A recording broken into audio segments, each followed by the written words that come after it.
안녕하세요. 멕시코에서 온 크리스티안 부르고스입니다. 안녕하세요. 독일에서 온 엘레나입니다. 미국에서 온 크리스입니다. 일본에서 온 오기입니다. 건국대 경찰학과 이웅혁 교수님 나오셨습니다. 네, 반갑습니다. 네. 최근에 학교 폭력 당했다는 고백이 점점 많이 나타나고 있잖아요, 온라인에서. 그리고 지금 최근에는 그 연예인들이 과거에 그 학창 시절에 네. 폭력 가해되었다 이런 폭로가 좀 나오고 있습니다. 네. 혹시 여러분들 나라에서 연예인 이렇게 학교 폭력 논란이 터진 적이 있어요? 근데 일본에서는 흔하지 않은 것 같아요. 학교 폭력으로 뭐 어떻게 했고 연예인이 그것 때문에 뭐 거의 은퇴하나 마냐 하는 그런 거는 거의 본 적이 없어요. 저도 멕시코에서 본 적이 없는 것 같아요. 미국도 마찬가지로 뭐 성희롱이나 성폭행, 그 미투 그렇죠. 크게 터졌었는데 학교 폭력까지는 아직 안 터진 거예요. 독일은 어떤가요? 독일에서도 한 번도 본 적 없는 것 같아요. 번도? 네. 한국이 뭐 특별히 더 흔하지 않았을 것 같은데. 맞아요. 그러니까 그 폭력이 사실은 조금 비공식적으로 학교 공간에서 많이 용인되고 그냥 지나갔던 것이 사실입니다. 폭력이라고 하는 것은 어떤 공간에도 인정돼서는 안 된다. 이렇게 이제 인식이 바뀌는 이런 그 상황에서 과거에 있었던 그 이야기들을 지금 하나 둘 이렇게 끄집어내는 폭로하는 이런 상황이 아닌가 생각이 듭니다. 근데 지금 막 일어나고 있는 것은 사실은 세상에서 처벌을 받는 거잖아요. 네. 옛날에 했던 그 학교 폭력 때문에 처벌을 안 받는 건가? 라는 게 좀 궁금하거든요. 그것은 이제 일단 법적인 그 처벌 자체는 시간이 중요합니다. 즉 공소시효가 끝나지 않은 경우라고 한다면 네. 증거가 있다고 한다면 그럼 지금도 처벌이 가능한데 근데 많은 경우에 있어서 10년 전의 얘기고 없죠. 실제적으로 처벌하는 데는 상당 부분 한계가 있다. 여러분들 나라에서는 학교 폭력 일진이 있어요? 혹시 일진? 일진이라는 단어는 없는데 네. 한국에서도 흔히 쓰는 단어 중에 어떤 거요? 이지메라는 단어가 있어요. 이지메. 지금 뭐 학교 폭력이랑 완따랑 되게 비슷해요. 근데 이게 얼마나 심각했나요? 그 이지메 인지 건수만 해도 61만 건 이상 조사가 되어 있다고 하네요. 그래서 엄청 많아요. 엄청 많네요. 혹시 다른 나라에서도 왕따, 이지메 같은 단어를 있나요? 이제 독일어로 그 피해자, 가해자한테 쓰는 단어 없지만 없고. 그 행동, 모빙이라고 불어요. 그냥 모빙하는 가해자, 모빙 당하는 피해자 이렇게 보통 불어요. 그럼 독일에서는 심해요? 그 문제가? 이제 아주 심하지 않은데 아예 없지도 않죠. 독일에서도. 네. 미국 같은 경우에 그 볼리도 있지만 우리도 학교 안에 막 갱들이 많으니까 아예 갱 리더도 있고 문제가 많아요. 학교 폭력은 멕시코도 좀 있는 편이죠. 멕시코에서 예를 들어서 인종차별 발언을 많이 한단 말이에요. 멕시코에 오랫동안 식민 지배를 당했기 때문에 네네네. 인종들이 다양하게 있어요. 만약에 엄마 아빠 돈이 있으면 다른 사람보다 위에 있다고 생각하기 때문에 다른 사람을 괴롭히고 이렇게 폭력을 하는 그런 안타까운 경우들이 있죠. 그 사이버 따돌림은 어떤 식으로 일어나나요, 교수님? 이 아이가 카톡방에 나타나면 아예 카톡방에서 다 나가는 거죠. 얼만큼 외로움을 느끼겠어요. 초대 받았는데. 초대 들어가자마자 그것을 이제 방폭이라고 또 얘기를 하는 거죠. 방을 폭파한다. 그리고 원래 방 셔틀이라고 하는 이런 소모가 있었는데 이제는 이제 명칭이 바뀌어서 데이터를 이렇게 갈취하는 거죠. 그 핸드폰 그 데이터 그렇죠. 말씀하시죠? 데이터 사용료 또는 기프트콘을 네. 내놔라. 그러면 더 발견하기 어렵겠네요. 그러다 보니까 사실은 부모님이나 선생님이 봤을 때 어디 멍이 들었거나 다쳤거나 이런 그렇죠, 모습이 그렇죠. 보이지만 근데 심적인 타격은 훨씬 큰 거죠. 24시간 그다음에 일주일, 7일, 365일 동안 계속 지속적으로 공격할 수가 있고 그래서 사실은 이제 강제 전학을 당한 경우에도 이 아이를 과거에 나쁜 친구들이 계속 쫓아다니면서 사이버 공간 속에서 지속적으로 괴롭힐 수가 있기 때문에 사실은 더 심한 피해를 끼칠 수가 있는 그런 새로운 형태의 왕따다 이렇게 얘기할 수 있습니다. 피하지도 못하니까 저 둘 다 당해봤는데 둘 다 아프더라고요. 사이버 그걸 당하셨다고요? 중학교 때 진짜. 그때 인터넷 퍼지기 시작하면서 네. 그 학교 선배가 기억하기 싫은 그런 사건이 있었어요. 경찰도 출동시켰고. 미국 일진들은 뭐 어떤 식이에요? 뭐 폭력만 하나요? 아니면 다양합니다. 다양해요? 네. 네. 그냥 bully, 그냥 말로 하는 bully도 있고 또 제가 방금 말씀드린 것처럼 갱들이 많으니까 마약, 총, 칼 뭐 이것저것 다 있으니까 있어야 돼요. 그래서 학교 안에서 경찰들 이렇게 돌아다닐 수 있게 경찰서랑 이렇게 관계를 맺어서 내가 뭐 불편한 게 있으면 편안하게 얘기할 수 있게끔 이렇게 넉살 좋은 경찰 아저씨 계셨어요. 우리 학교에. 우리 신뢰 관계가 중요해요. 왜냐면 신고 쉽게 해야 우리 말 쉽게 걸어야 그럼 그렇게 신고도 되고 맞아요. 학교 그 문화도 좋아지니까 제가 많이 얘기했던 경찰이 너무 친근하고 제가 개인적으로 너무 좋아했어요. 그래서 엘레나 씨는 어때요? 미리 잡아야 된다고 생각하는 거 보험사였어요. 보험사? 왜냐면 이런 일로 인해 보험사한테도 큰 피해 가니까 베를린주에서 학교 폭력 어떻게 돼 있는지 어떤 문제 있는지 좀 조사하고 예방 프로그램도 진행하고 개발하고 거기 많이 도움 줬다고 들었어요. 너무 신기하네요. 보험사. 실개념인데요. 그러니까요. 그러니까 그 독일 같은 경우는 아마 보험사가 학교 폭력이 많이 생기게 되면 보험금을 많이 지급해야 되니까 이것을 빨리 파악을 해서 어떻게 예방할 수 있을까 여기에 그 동기부여가 돼서 적극적인 관여를 한 것이 아닌가 생각이 듭니다. 혹시 여러분 학교 다닐 때 학교에서 뭐 학교 폭력이나 왕따가 일어나면 어떻게 조치를 했었나요? 가해자랑 같은 방 다니니까 집중 안 되는 경우에는 반 옮길 수도 있고 아니면 피해자가 이 방 좋은데 가해자 좀 갔으면 좋겠다고 하면 가해자가 방 옮겨야 돼요. 보통 이제 피해자 마음대로 결정되는 거죠. 그렇게 보면 궁금한데 선생님들이 잘 대응을 해주는 거네요?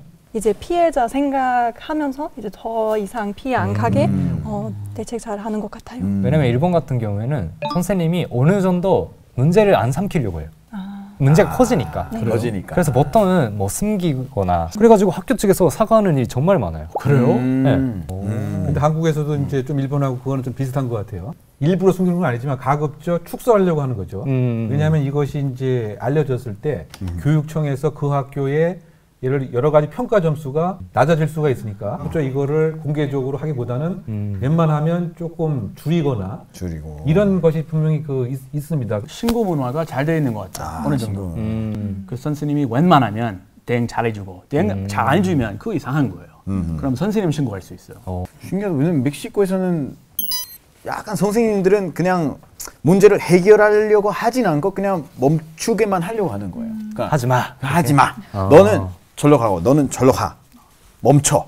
이 상태지 그냥 이유가 뭔데 무슨 문제인지 잘 물어보진 않고 왜냐면 뭐 물어보는 순간에 끼고 막 처음부터 복잡해지니까 그 상황 자체를 약간 피하려고 하는 것 같아요. 그러니까 한국은 지금 어떤 식으로 학교 폭력이 일단 학교 폭력이 생기게 되면 바로 이제 신고를 할 수 있도록 네. 117 이 번호로 이렇게 안내를 합니다. 117. 네, 그래서 그 학교 폭력에 관한 상황을 일단 좀 조사를 해서 경중에 따라서 그 학폭위에서 일정한 뭐 징계라든가 이런 그 결정을 한 이런 형태로 되어 있고요.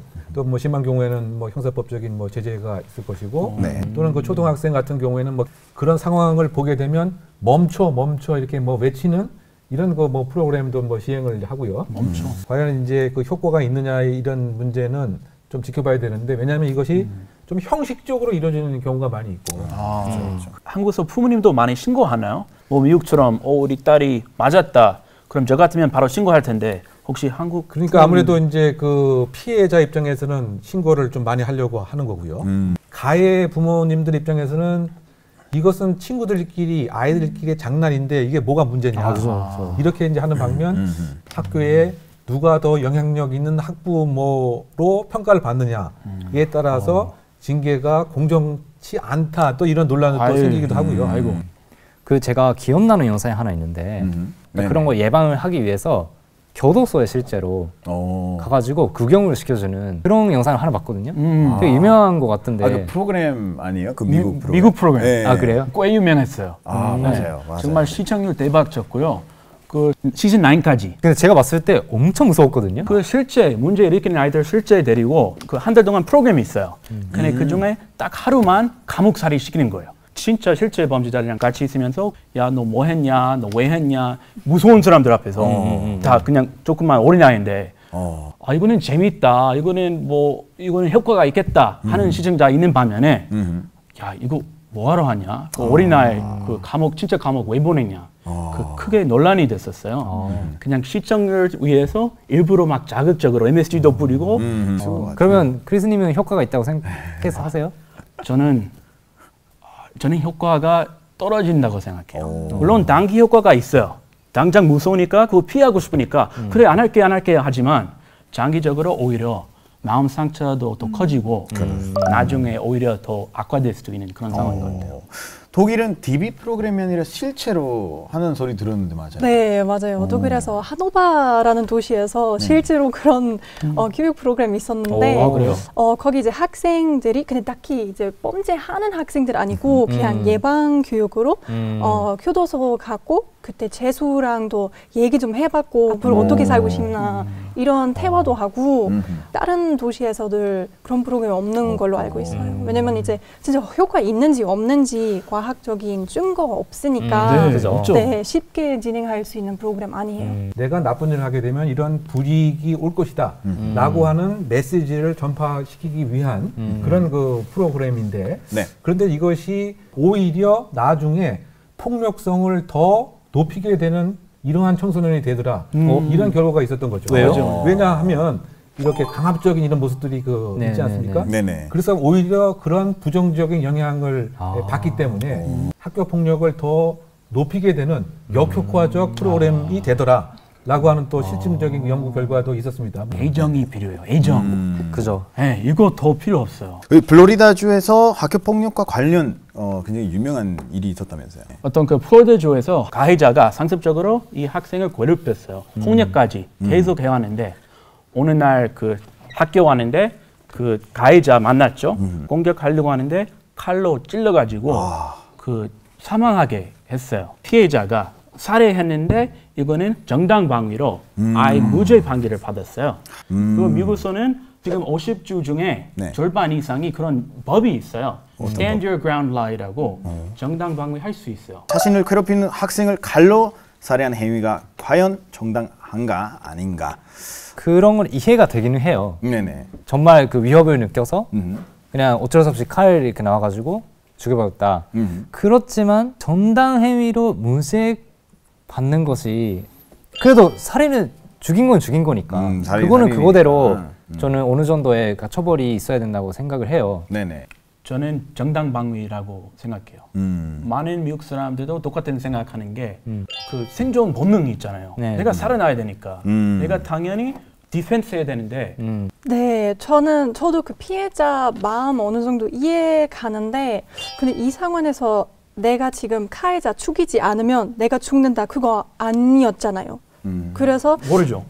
그리고 피해자 이제 이 상황에 벗어났어도 사람 죽인 거 평생 갈 상처일 텐데 그 아이도 이제 행복하게 잘 살 수 있을까 고민되긴도 돼요. 그 얘기는 약간 좀 애매한데 왜냐면 만약에 가해자가 피해자를 죽이지 않아도 많이 때리기도 하고 많이 괴롭히잖아요. 그 피해자 자살할 수도 있어요. 그죠? 결국에는 그 사람이 이제 죽게 될 수 있다는 그런 가능성이 있는 거잖아요. 방법을 못 찾으니까 결국에는 이 극단적인 선택을 했다고 생각을 합니다. 그러니까 어디까지가 정당행위인지가 좀 중요한 것 같아요. 그러니까 가해자가 존재하지 않으면 이 상황도 없어요. 그러니까 가해자부터 그 이제 해결해야 되는 문제가 아닌가. 이 학교 폭력 그 사례도 괴롭히는 것 자체가 정말 나의 영혼을 말살시킬 만큼 괴로웠기 때문에 그래서 사망케 했다고 하는 그 법리를 폭넓게 인정을 한 것이고요. 사실 이것이 뭐 바람직한 행위는 전혀 아니고요.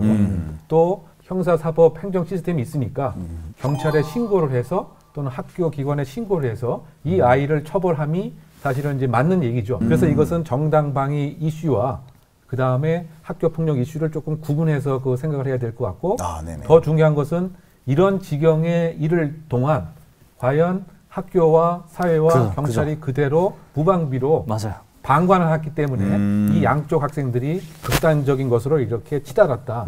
그런 점에 있어서 학교 폭력에 대한 제도 자체가 역시 미국도 한계가 있었던 것은 아니냐. 뭐 그렇게 좀 정리하는 것이 바람직하지 않을까 생각됩니다. 어떻게 보면은 기회가 생겼다고 생각을 해요. 그 지금까지는 뭐 피해자 입장에서는 말을 못했을 거 아니에요. 그렇죠. 뭐 무섭고. 근데 지금은 사회적인 분위기가 절대 그런 거는 용서하지 않겠다라는 분위기가 되어 있어서 좀 더 쉽게 내가 뭐 피해를 당하고 있다라든가 그런 거를 주장할 수 있는 그런 시대가 되지 않았을까.